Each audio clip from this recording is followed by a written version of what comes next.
आप अपना बर्थडे को इस मंच से सेलिब्रेट करते रहे। कोई मुक्तक सुन के खुश हो जाता है, कोई मुक्तक सुना के खुश हो जाता है, कोई मुक्तक सुन के खुश हो जाता है, कोई मुक्तक सुना के खुश हो जाता है। मुक्तक सुन के और सुना के तो सब खुश हो जाते हैं, लेकिन गुरुदेव को खुश देखकर हम सब खुश हो जाते हैं, हम सब खुश हो जाते हैं, हम सब खुश हो जाते हैं। गुरुदेव से पूरे पंडाल में विराजे हुए बंधुओं बहनों की ओर से निवेदन कि हे गुरुदेव, आप अपनी अमृतवाणी से हम सभी का मार्ग प्रशस्त करें। नमोस्तु गुरुदेव, नमोस्तु गुरुदेव, नमोस्तु।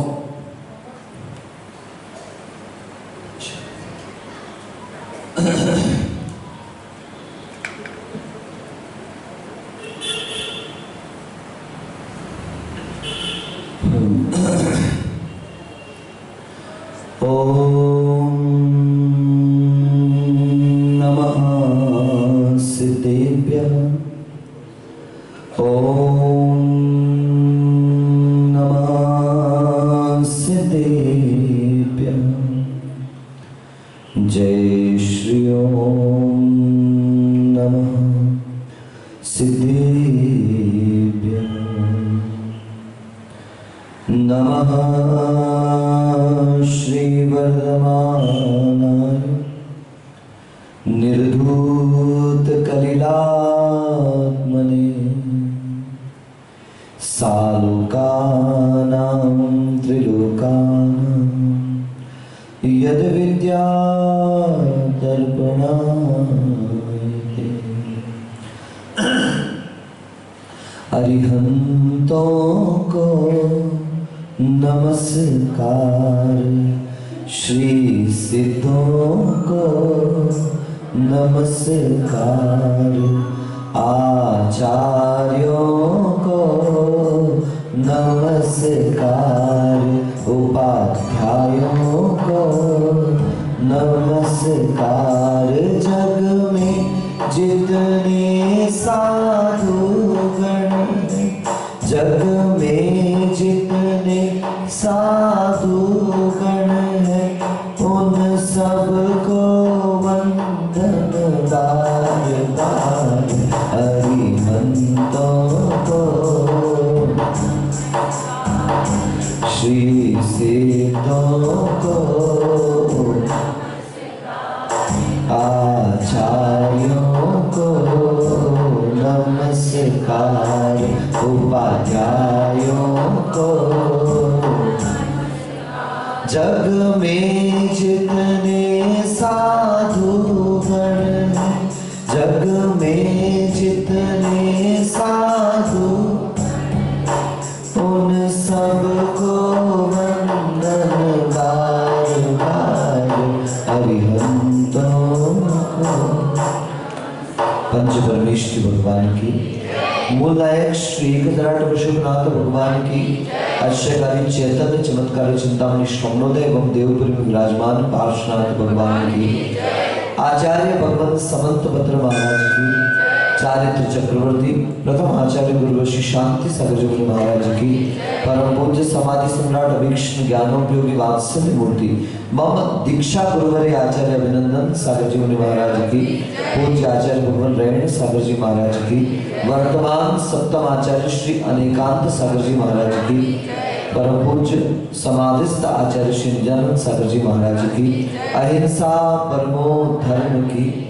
बोलिए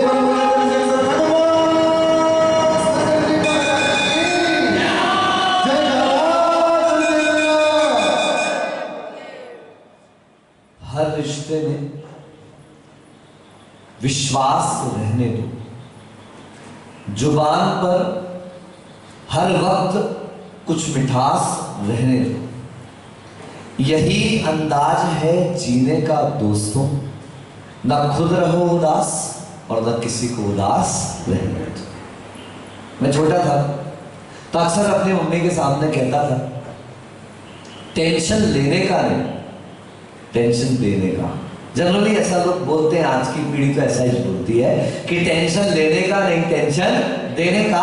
तब मेरी माँ ने कहा, सुन बेटा, ना तो टेंशन लेने का और ना तो tension be overjoyed in every situation. आज जन्मदिन है सोनी का, सुन लेना बेटा। Be overjoyed in every situation. Always keep a coin which has engraved both the sides with a happiness. एक ऐसा सिक्का हमेशा अपने पास रखो जिसको आप तो खोटा कहोगे, लेकिन मैं उसको खोटा नहीं कहूंगा। उस सिक्के के दोनों तरफ हैप्पीनेस लिखा रहना चाहिए। क्या लिखा रहना चाहिए?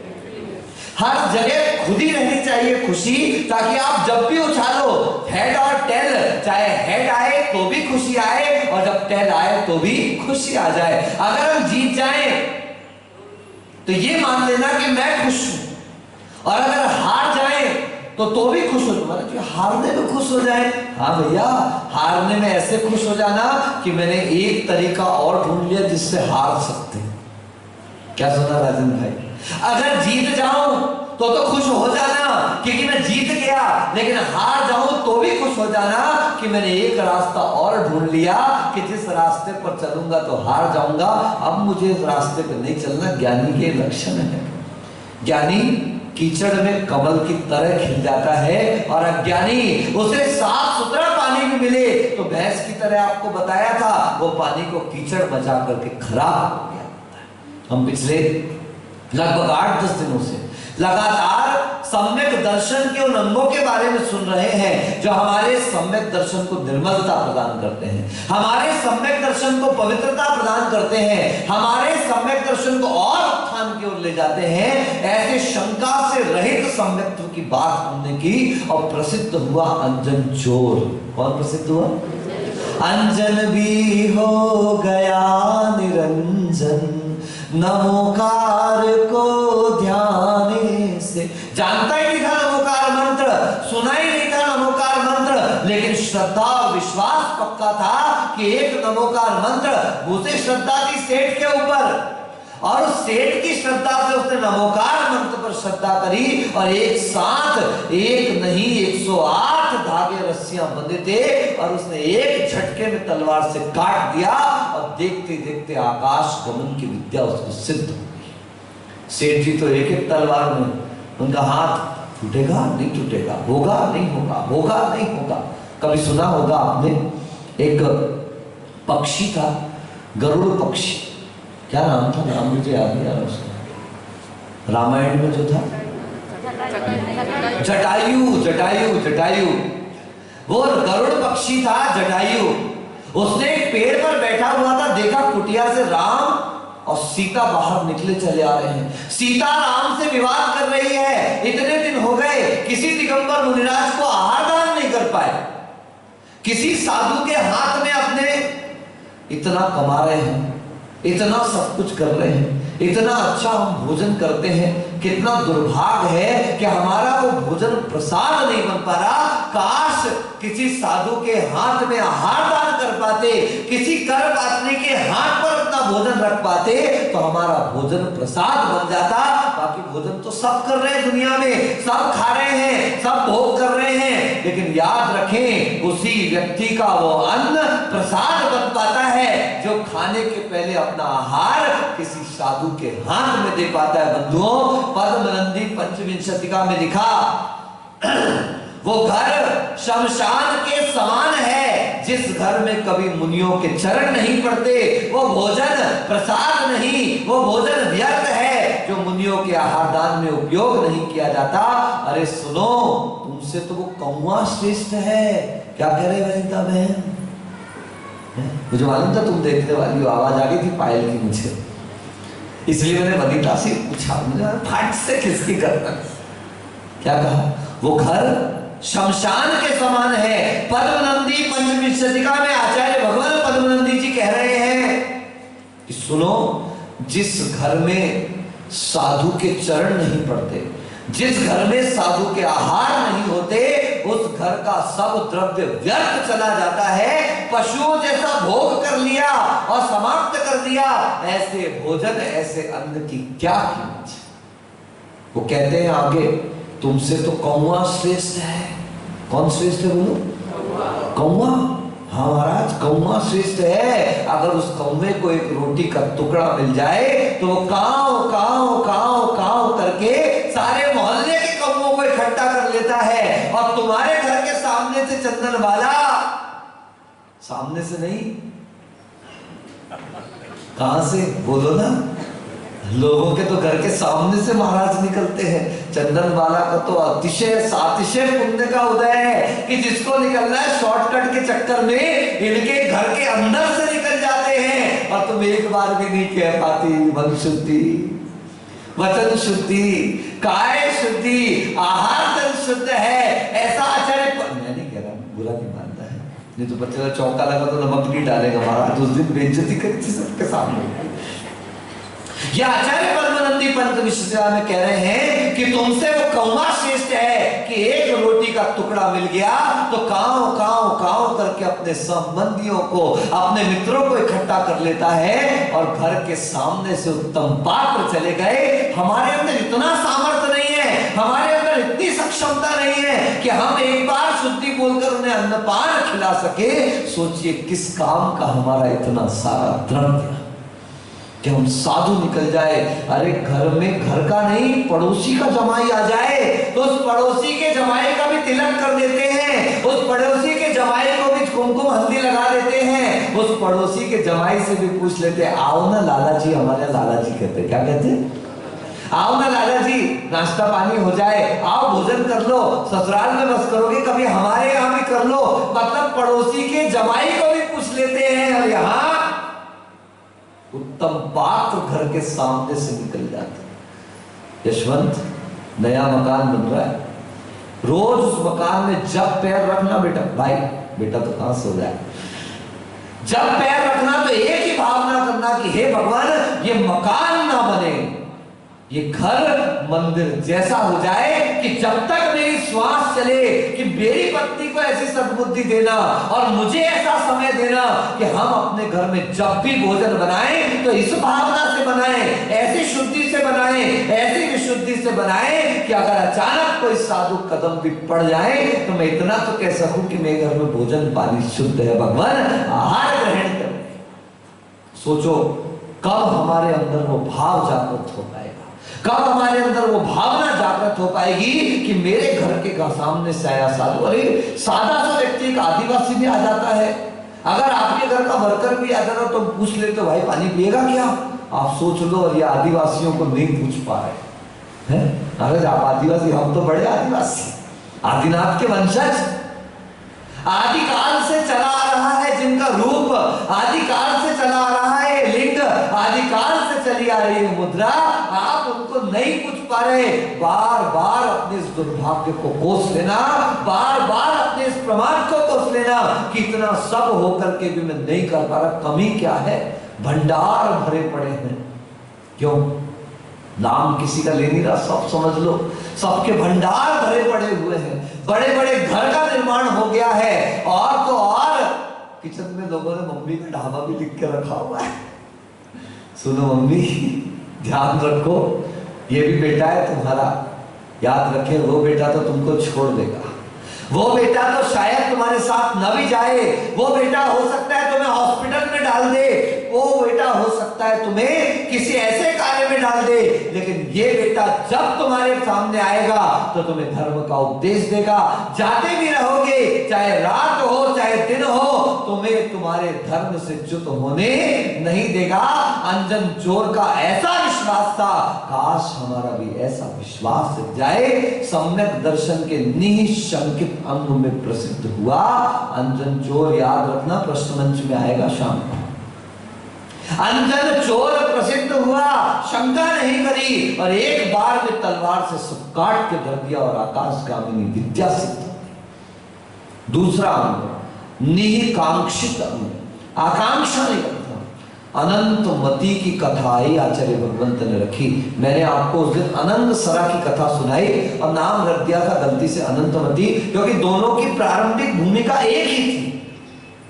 अनंत सरा को भी उठा के ले गया था, ऐसे अनंतमती को भी उठा करके ले गया, और अपनी उस समय उनके तो सैनिक पीछे लगे थे, यहां तो उस विद्याधर की पत्नी सामने से वापस आ गई, तो डर के मारे उसने उस अनंतमती को छोड़ दिया।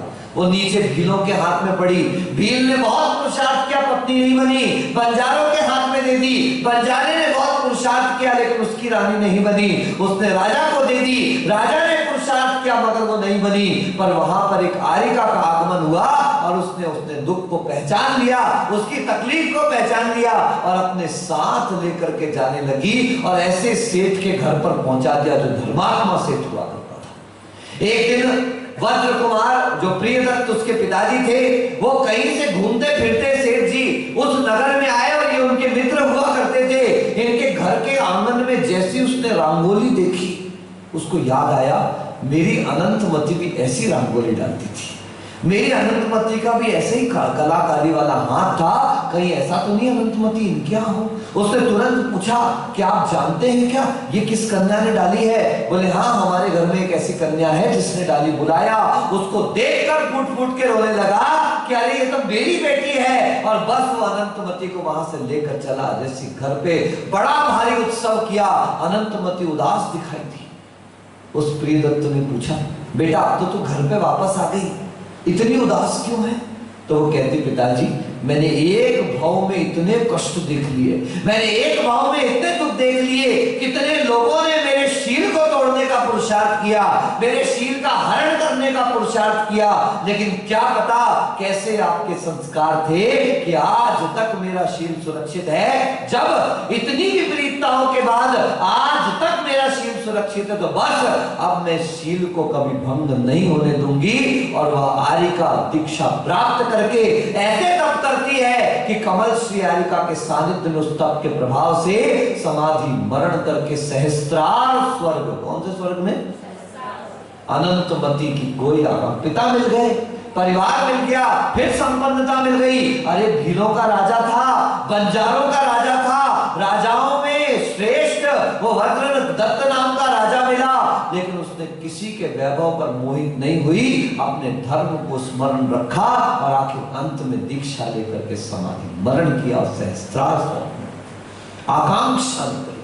हम जरा जरा से में धर्म की क्रिया करके मांग रख लेते हैं, मांग लेते हैं। ये मांग के भाव से उठना बंधु, अगर मांग बनी है आप कभी पुजारी नहीं बन सकते, भिखारी तो बन जाते हैं। तो क्या पता मिलना बड़ा था और मांग लिया छोटा सा, छोटे में ही निपट गया काम, इसलिए मांगना कभी नहीं, आप तो सिर्फ भावना करते जाओ। उद्दायन तृतीय भी, तीसरे नंबर पर उद्दायन। कौन से भंग है तीसरा? बोलिए भूल गए। निर्विचिकित्सांग, कौन सा अंग? ग्लानि नहीं। उद्दायन राजा की कथा आपने सुनी, वह प्रसिद्ध हुआ किसमें? मुनियों के मल से किंचित भी घृणा नहीं, ग्लानि नहीं। उसके बाद चौथे नंबर पर अमूढ़ दृष्टि अंग में रेवती रानी प्रसिद्ध हुई, कथा आपको सुनाई थी। ततो जिनेन्द्र भक्तोन्य, जिनेन्द्र भक्त वो क्षुल्लक बन करके जो चोर प्रतिमा उठा के लेकर के भागा, मगर उसने चोर घोषित नहीं किया क्योंकि उस समय उसका वेश किसका था? क्षुल्लक का वेश था। ये जिनेन्द्र भक्त प्रसिद्ध हुआ उपगुहन अंग में। और वारिशेन जो अपने पुष्पडाल नामक मित्र को लेकर अपने मां के परिवार में पहुंचा और उसका स्थितिकरण किया, ऐसे स्थितिकरण में वारिशेन प्रसिद्ध हुआ। और विष्णु कुमार वात्सल्य अंग में प्रसिद्ध हुए। 700 मुनिराजों की रक्षा के लिए मुनि पद से समझौता कर लिया, लेकिन मुनियों की रक्षा का संकल्प लिया ये विष्णु कुमार मुनिराज। और आज आया अंतिम प्रभाव नाम में वज्र कुमार मुनिराज, जिन्होंने 2 रथ चलने थे, एक उर्मिला रानी जो जैन धर्म की अनुयायी थी और दूसरी रानी जो अन्य मत की थी, पटरानी बन गई। शर्त रख दी कि अगर मैं पटरानी हूं तो मेरा रथ पहले चलेगा। तब ये वज्र कुमार मुनिराज के सामने पहुंची वह रानी उर्मिला। उर्मिला के परिवार जब पहुंचे, क्योंकि उर्मिला तो अन्न जल का त्याग करके बैठ गई थी कि अगर मेरा रथ पीछे किया गया तो मैं मरण कर जाऊंगी, लेकिन अन्न ग्रहण नहीं करूंगी। जब वज्र कुमार मुनिराज, और वज्र कुमार मुनिराज भी कौन? जिनके पिता ने धर्म के प्रभाव से दीक्षा तो ले ली, तो उनकी पत्नी को बड़ा विकल्प हुआ। तो पत्नी ने जैसे ही बच्चे का जन्म हुआ वो दर्शन करने गई और उस मुनिराज के सामने बेटे को रख दिया। पैदा तुमने किया, पालू मैं नहीं, यह अन्याय सहन नहीं करूंगी। और बच्चे को ले जा करके कहां रख दिया? उस मुनिराज के चरणों में रख दिया। वहीं पर एक देव विद्याधर आया, देव नाम का विद्याधर आया, वो उस बच्चे को उठा करके ले गया, पालन पोषण किया। और जब इस बच्चे को ज्ञात हुआ कि मैं ऐसा हुआ है मेरे जीवन में, तो वज्र कुमार नाम का वह बालक उसने दीक्षा धारण करी और मुनि पद को प्राप्त किया। हमारे साथ तो उल्टा होता है? सोनू धोखा दे देती है तो हम थोड़े दिन उदास होते हैं, ये लड़कियां बहुत खराब है, ये प्यार मोहब्बत बहुत खराब है। उतने में तुरंत किसी की फ्रेंड रिक्वेस्ट आती है मोनू की, और वो सोनू से दिमाग हट जाता है, मोनू पे लगता है। सोनू खराब थी, मोनू तो अच्छी। बस कुछ दिन तक मोनू से अफेयर चलता है, फिर एक आध दिन पता चलता है मोनू का भी कोई दूसरा लफड़ा रह चुका है, वो मोनू से ब्रेकअप हो जाता है। अब वो फिर दुखी हो जाता है, फिर उदास हो जाता है, अरे यार ये खराब है प्यार मोहब्बत। उतने में रानू की रिक्वेस्ट आ जाती, धीरे धीरे मैं प्यार नहीं करूंगा, दिल संभल जा जरा, फिर मोहब्बत करने चला है, तू घबरा जाता है। लेकिन फिर से एक का एंट्री होती है, ऐसे सोनू जाती है, मोनू आती है, मोनू जाती है, रानू आती है, रानू जाती है, डैश डैश डैश। वो आदमी कभी समझ ही नहीं पाता कि सोनू दुख का कारण नहीं है, मोनू दुख का कारण नहीं है, रानू दुख का कारण नहीं है, कोई स्त्री किसी के लिए दुख का कारण नहीं है। ये सारी हमारी अपेक्षाएं हैं, हमारी एक्सपेक्टेशंस हैं, और एक्सपेक्टेशन बढ़ती चली जाती है, दुख उत्पन्न होता है। मुझे समझ में नहीं आता देखो, लड़का प्रेम क्यों करता है? सुख के लिए। किसके लिए? सुकून के लिए प्रेम करता है। लेकिन प्रेम करने के कुछ दिन बाद पता चलता है जिस सुकून के लिए प्रेम किया था, अब हाय का जवाब नहीं दो तो सुकून गया, हेलो का जवाब नहीं दो तो सुकून गया, अगर तुम थोड़ी देर रिप्लाई नहीं कर पाए तो सुकून गया, अगर तुम उसको फोन नहीं उठा पाए तो सुकून गया, अगर टाइम पर रिप्लाई नहीं कर पाए तो सुकून गया। तुमने सुकून के लिए प्रेम किया था और यहां तो बंधन हो गया। इसलिए गुरुदेव कहते थे प्रेम जो है बंधन का नाम नहीं है, प्रेम तो स्वतंत्रता का नाम है, और स्वतंत्र नहीं हो पाए तो प्रेम किसका? तो वज्र कुमार मुनि के चरणों में रख के चली गई, और देखो वो बाद में मुनि बन गया वो बालक। अपनी सत्यता को जानकर हम तो दुख में आत्महत्या कर लेंगे, हम घर छोड़ के चले जाएंगे। गुरु महाराज हमेशा कहते थे भाई दोस्त से लड़ाई हुई दोस्त बदल दिए, पत्नी से लड़ाई हुई तलाक ले लिया, पत्नी बदल दी, माँ बाप से लड़ाई हुई घर बदल दिया, गांव में लड़ाई हुई गांव बदल दिया। आदमी ये नहीं सोच रहा कि पत्नी बदलने से कुछ नहीं हुआ, परिवार बदलने से कुछ नहीं हुआ, घर बदलने से कुछ नहीं हुआ, जब तक तुमने अपनी मानसिकता को नहीं बदला। अगर आपने अपनी मानसिकता को बदल लिया तो कुछ बदलने की आवश्यकता नहीं, और अगर मानसिकता नहीं बदली तो दुनिया बदल डालो। महाराज लोग जो कभी दुखी दुखी से महाराज रहते हैं, घर से दीक्षा लेके परेशान से रहते, तो हम उनसे यही कहते, बताओ एक महाराज बार बार मैं तो उस संघ में चला जाता हूँ, मैं उस संघ में चला जाता, तो मैं एक ही बात कहता हूँ, भाई घर से भाग के यहाँ आया है, बोलो क्या हुआ, बोलो ना। अभी आपको कोई अगर महाराज कभी कहे मैं इस संघ से उस संघ में चल जाऊं तो उनसे कह देना, क्या कह दोगे? महाराज बोलो घर से भाग के यहाँ आए, यहां प्रॉब्लम लगी वहां भागोगे, फिर वहां प्रॉब्लम लगेगी तो ये भाग दौड़ से बचने के लिए यहां आए, और यहां आके दिमाग की भाग दौड़ खत्म ही नहीं हुई। शरीर की भाग दौड़ खत्म हो ना हो, दिमाग की भाग दौड़ जब तक खत्म नहीं होगी तब तक के किसी भी प्रकार से कभी भी ये ध्यान रख के चलना कि जिस व्यक्ति के मन में असंतुष्टि है उसे ब्रह्मा भी आके बैठ जाए तो संतुष्ट नहीं कर सकता। मैं गया अभी सुंदर सागर जी महाराज जी के यहाँ मिला, एक महाराज मिले, बहुत पुराने दीक्षित है, बहुत पुराने दीक्षित है, उनको जीवन भर में असंतुष्टि से भरे हुए। क्या बोले? ऐसा नहीं ऐसा, ये हो जाए तो वैसा, वो हो जाए तो वैसा। मैं सुनील सागर जी क्या गया, वहां भी एक आध दो महाराज मुझे मिले। एक महाराज तो गिरनार से निपट गए और इतना बड़ा जैन समाज के साथ धोखा करके गए, इतना बड़ा अपने गुरु के साथ धोखा करके गए। मैं जानता हूं सुनील सागर जी को बहुत अच्छे, बहुत बेचारे महाराज ने कई बार पुरुषार्थ किया, कई बार संभाला, कई बार उनको उठाने की कोशिश करी, पर जिसकी किस्मत में गिरना लिखा हो, हम तो कहते हैं नई दीक्षा का पालन होता है, ये पीछे रखो गुरु के सामने, क्षमा याचना करो कि भगवान मुझसे नहीं हो पा रहा और चले जाओ। हमारे भी हुआ, कई लोगों के साथ होता। आप चले जाओ दीक्षा छोड़ करके, लेकिन याद रखना ऐसा पीठ पर छुरा भोग करके कभी मत जाना कि चुपचाप गायब हो गए, अंधेरे में गायब हो गए, रात को गायब हो गए। अब आज देखना क्या हुआ, तुमने गलती करी, गिरनार से तुम भाग गए, तुम अंधेरे में भाग गए, तुम चुपचाप भाग गए, और 4 दिन बाद तुम्हारा वीडियो सामने आता है कि मेरा मुनि पद के प्रति मन ही नहीं था। अब 4-6 दिनों में गुरु ने और सब भक्तों ने मिलकर इतनी पुरुषार्थ किया, इतनी मेहनत करी कि कहीं उसका कोई अनिष्ट ना हो जाए। अब उन पुलिस वालों का मन देखना, अब उस सरकार का मन देखना, जिन्होंने मदद करी, अरे ये तो ऐसे ही होते, इनको भागना था और ये प्रोपोगंडा कर दिया। अभी जोधपुर के पास एक श्वेतांबर सर भी भाग गई, अब वो ब्रह्म कुमारी वालों के साथ चली गई, और जब जाना था तो गुरु के सामने रखते थे, समाज के सामने बात रखते थे, लेकिन इस तरह से जाने में बाद में जब बात सामने आई, अब देखना जब कभी किसी साधु के साथ सच में कोई दुर्घटना घटेगी। तो बचपन में कथा सुनी थी, शेर आया, पूरी दुनिया भग करके, पूरा गांव भग करके आ गया। कहां शेर? अरे मेरा मजाक कर रहा था। शेर आया, दूसरी बार फिर से गांव वाले आ गए, कहां है शेर?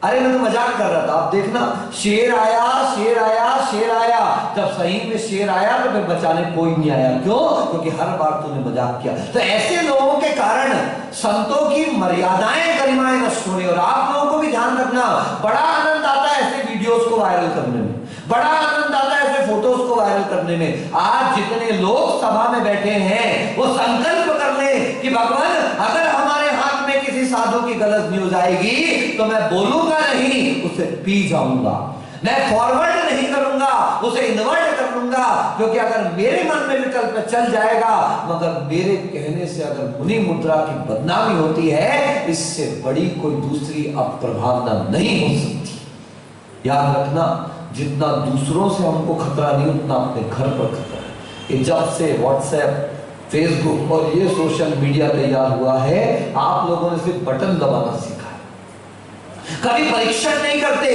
अरे मार्केट जाते हो तो एक टमाटर भी लेते हो, दबाकर, सुनकर, और खबरों को ऐसे ही फॉरवर्ड कर देते हो।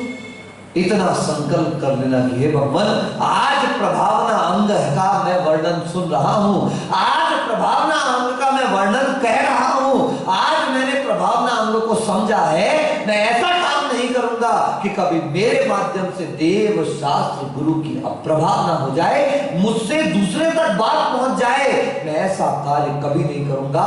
अगर इतना कर लिया तो याद रखना, बड़े बड़े तपों पर ये तप भारी पड़ जाएगा, बड़े बड़े नियमों पर ये नियम भारी पड़ जाएगा, बड़े बड़े संकल्पों पर ये संकल्प भारी पड़ जाएगा कि मैं कभी किसी साधु के शिथिलाचार को, मैं कभी किसी साधु की कमी को, भले ही दुनिया में आ गई, लेकिन उसके बाद भी मैं यही कहूंगा। गुरु महाराज के मुख से सुना था, मुझे ध्यान है, एक बार किसी बहुत बड़े आचार्य का अपहरण हो गया 2003 की बात है। हम ब्रह्मचारी थे और ये अमरकंटक की घटना है। अपहरण हुआ किसी अन्य क्षेत्र पर, ये हम लोगों को तुरंत यहाँ पर सुबह सुबह खबर मिल गई। आचार्य महाराज ने पूरे संघ को 3 दिन का मौन, टोटल, मैं आचार्य श्री प्रवचन के अलावा पूरे समय मौन, सारे संघ को संकेत का भी त्याग करवा दिया कि लिख करके भी किसी से बात नहीं कर सकते। पहले 3 दिन किया, उसके बाद 7 दिन तक पूरे संघ को मौन, क्योंकि लोग आएंगे अब आपके पास, महाराज जी वहां ऐसा हो गया,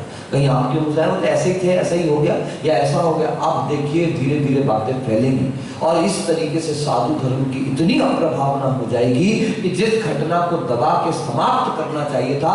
और आप ध्यान रखें, आपके व्हाट्सएप ग्रुप पे सिर्फ जैन नहीं रहते हैं, आज आपके व्हाट्सएप ग्रुप से अजैन भी संबंधित हैं, और लोगों को मौका चाहिए, क्योंकि एक ही समाज बची है जिसके साधु सर्व जगत में नमस्कृत हैं, सभी जैन साधुओं की साधना को नमस्कार करते हैं। मगर ऐसी बातों को, क्योंकि देखो कमी तो हर जगह होती है, हर जगह परफेक्शन टोटल नहीं मिलता।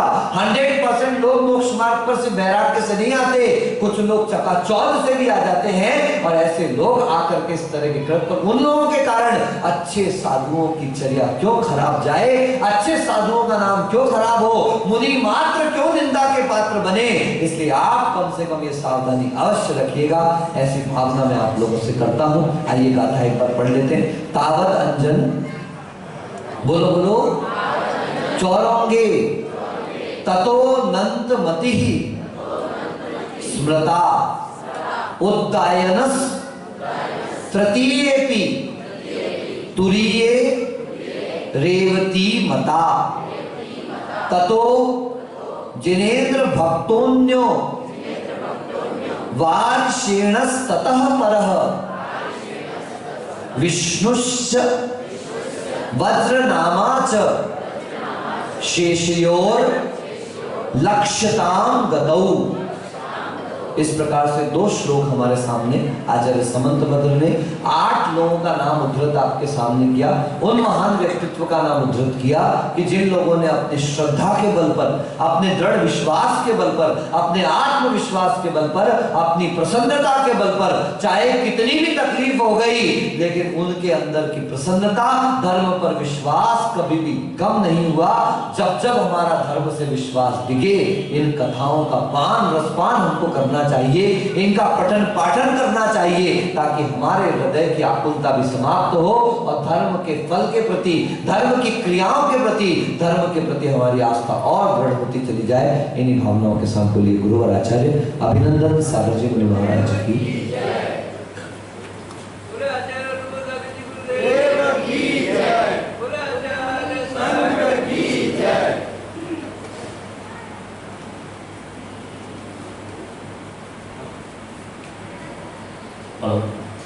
बोले भगवंत आचार्य अनुभव सागर जी गुरुदेव की जयकारा, गुरुदेव का जयकारा, गुरुदेव का।